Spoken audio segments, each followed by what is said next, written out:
बताइए इससे ज़्यादा मतलब इतनी मिक्स फीलिंग है उनकी इस बातों में, हास्यास्पद भी है।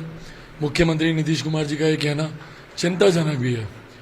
हास्यास्पद इसलिए कि भैया आप इस तरीके की बातें मुख्यमंत्री होकर कह रहे हैं, और चिंताजनक इसलिए कि आप इस तरीके की बातें प्रदेश के गृह मंत्री होकर आप कह रहे हैं। क्या आप अपराधियों को संरक्षण दे रहे हैं? अपराध को आप बढ़ावा दे रहे हैं?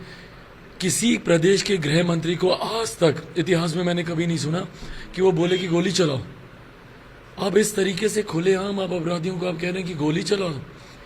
आप जिस प्रदेश के मुख्यमंत्री हैं उसी प्रदेश के आप गृह मंत्री भी हैं। आप जब इस तरीके की बातें बोलते हैं तो जनता में एक भय का माहौल उत्पन्न होता है।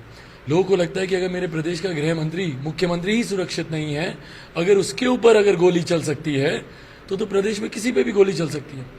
और जब जब मुख्यमंत्री नीतीश कुमार जी ने इस तरीके के बयान दिए हैं, प्रदेश में हत्याओं का सिलसिला बढ़ा है। इससे पहले भी इन्होंने पिछले चुनाव से पहले बयान दिया था अनुसूचित जाति के लोगों को लेकर कि अगर किसी दलित परिवार में हत्या होगी तो हम रोजगार देंगे। दिया किसी को नहीं, पर उसके बाद आपने देखा हत्याएं कैसे बढ़ी प्रदेश में, और खासतौर पर अनुसूचित जाति की ही हत्याएं बढ़ी। आज जब वो इस तरीके का बयान दे रहे हैं, भाई मेरी समझ के परे है, मुख्यमंत्री जो कि 16 साल से हों, आप गृह मंत्री हैं, आप इस तरीके की बातें, गोली चलवाने मरवाने की बातें आप बोल भी कैसे सकते हैं? इसकी जितनी निंदा की जाए, और ये कहीं ना कहीं इनके राजनीतिक पतन को दर्शा रहा है।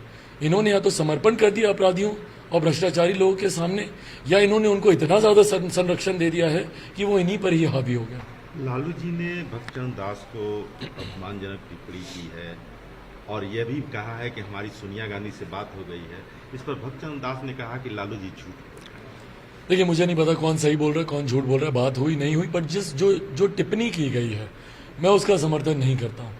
देखिए, भाषा की मर्यादा को हमेशा बनाए रखना, मैं हमेशा इस बात का पक्षधर रहा हूँ कि राजनीति में आप नीतिगत विरोध कीजिए, पर व्यक्तिगत टिप्पणी और किसी के नाम की संज्ञा का इस्तेमाल कर कर उसको एक अमर्यादित शब्द में बदल कर बोलना, जो बोलने में, कहने में या समझने में जो शब्द उचित नहीं है, मुझे लगता है उसको नहीं बोला जाना चाहिए था।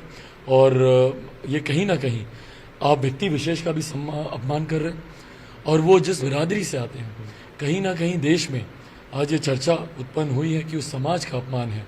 तो इस तरीके की बातों से परहेज रखना जरूरी है। नरेंद्र मोदी के हनुमान 2 उपचुनाव किस भूमिका में है? फिर से वही हनुमान की भूमिका है या जीत की भूमिका है? ये हमने बहुत पहले इस बात को हमने स्पष्ट कर दिया था कि कोई हनुमान कोई राम की अब बात नहीं है। जब मेरे अपनों ने ही धोखा दे दिया, जब परिवार में ही कोई विभीषण निकल जाए, तो आप किसी तीसरे पर आप क्या उंगली उठाएंगे? मैं बार बार इस बात को कहता हूँ कि मैं आज उस हैसियत में ही नहीं हूँ कि मैं किसी के ऊपर उंगली उठाकर बोलूँ कि तुमने मेरा साथ क्यों नहीं दिया या आपने मेरे साथ ऐसा क्यों किया, जब मेरे अपनों ने ही मेरा साथ नहीं दिया। तो इसीलिए मुझे खुशी इस बात की है कि जो साथ जनता मेरा दे रही है। आज भी मैं 2 सभाएं कर आया हूँ कुशेश्वर स्थान में। इससे पहले आमतौर पर चुनाव में हम लोग एक सभा करते हैं और एक सभा में की भीड़ से हम लोग को अंदाज़ा लगता है कि भैया माहौल क्या है।